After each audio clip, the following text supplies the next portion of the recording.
Você deu assistência pro cara.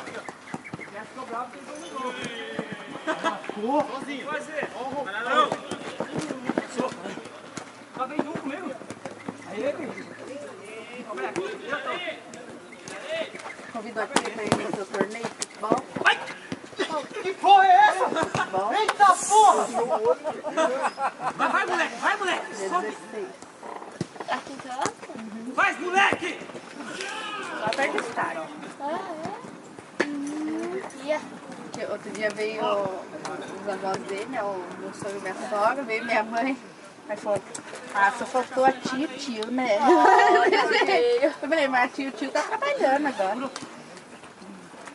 Eu falei, quando tiver o torneio, você convida eles.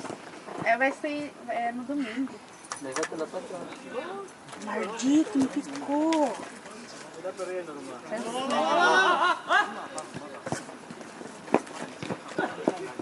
Vela, pardal!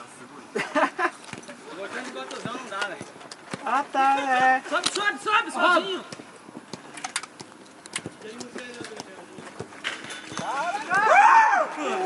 Aí desce.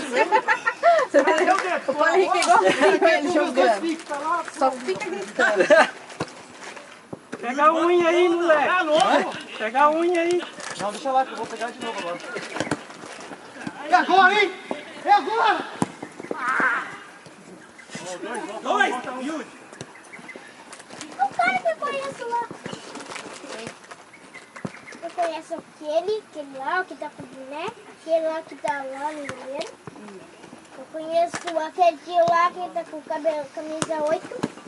Olha aqui, 300. Conheço o Hiroshi. Caraca, do meio quilo. Aí sim, né? Tá deixando. O Pardal. É três.